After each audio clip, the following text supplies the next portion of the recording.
Sam is in Stoke-on-Trent. Sam, what would you like to say? I've got a few points, mate. Okay, you've got 2 minutes, because it's 12:29 for the news, so I'll shut up. You crack on.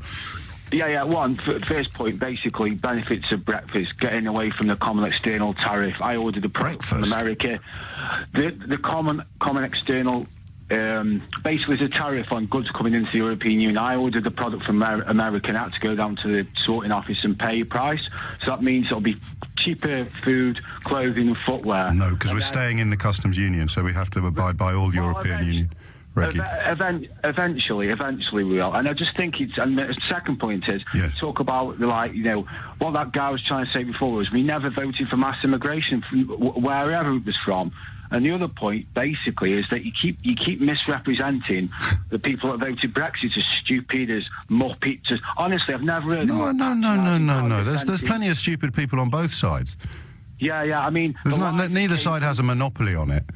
Yeah, but the lies that came from the Remain campaign, aren't we supposed to be, £400 worse off?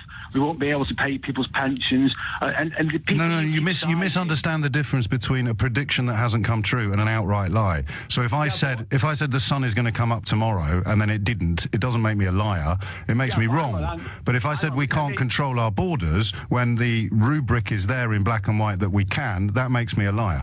There's a massive difference, Sam. Can I reply? But I was supposed to be in an immediate recession. There's all the businesses... No, Mark Carney said it was a possibility. No, he said an immediate recession. It was possible. Sam, why are you arguing with me? These aren't opinions. Mark Carney said there was a possibility of a recession as a result of the referendum vote.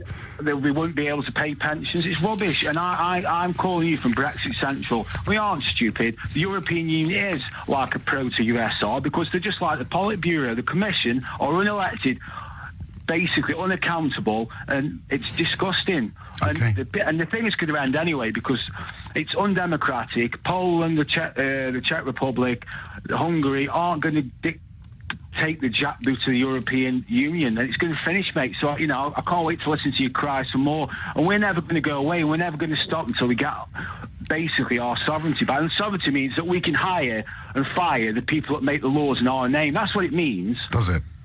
Yeah. And you are the most bourgeois I've ever heard in Protavia. Any thoughts on the Japan trade deal? Good luck, but we'll sign his own. We're not going away. We can eventually, when we get out, we'll make our own deals. Yeah. And the EU always uses the Trojan horse of economics. We were told when we joined it was just about trade. Not about weren't. Ted Heath wrote a letter to the whole country explaining that it was a political union. Winston Churchill in 1949. You've been very rude to me. I'm not going to be rude to you, however much you try to provoke me. That's absolutely fine. Winston Churchill talked in 1945 about a United States of Europe. A common defence policy is pretty much a description of what our NATO... The people in the referendum were told it was just about trade. They weren't, though, Sam. Nobody ever said that. They were. Okay, you can say that, but I've got the letter that Ted Heath wrote to the entire country in 1975 saying the polar opposite of what you describe. And he was Prime Minister. Just to be about trade, and it doesn't become true by repetition. I just said to you, the Prime Minister at the time wrote a letter to the entire country stressing repeatedly that it was about much more than trade. In fact, I think if you go back to the founding treaties, it talks about closer integration. Mate, you've been sold a pup, and you get angry with the person, but you just keep saying something that's not true, Sam. So the commissioner elected to the executive or unelected, unaccountable. That's a lie. No, Sam. What you've said wrong is that we were told it was only about trade, and that's demonstrably not true. No, but it doesn't work like that, Sam. It doesn't. The commissioner proposed legislation, unelected, unaccountable. No, they're like the cabinet. They're the executive. So the commissioner, not the executive now. No, they're like the cabinet is the executive. No. The commission or the executive, they proposed... So is the cabinet. Which ministers did you vote for? Elected. Sam, calm down, my friend. Sam, chill out, mate. All right? Because I'm sick of you listening to your... Well, turn the radio off then, Sam. No, but it's nice to get a proper opinion on. And the commission... Well, that's why I'm offering you the opportunity. I just think basic manners demand a degree of decorum.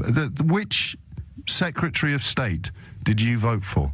Did you vote for David Davis to be let me answer then. You asked me a question, then you don't let me answer. Well, carry on then. Which Secretary of State did you vote to do the job that they're doing today? No, but they're still direct MP elected as MPs, so you can still unelect them through the ballot. Okay, which civil servants did you elect?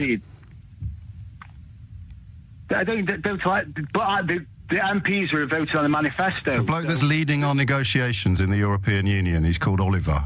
Did you elect him? It doesn't matter. But so which civil servants did you elect, Sam? You don't elect civil servants, the bureaucrats in the EU. Our executive, listen, our executive are still directly elected, are they not?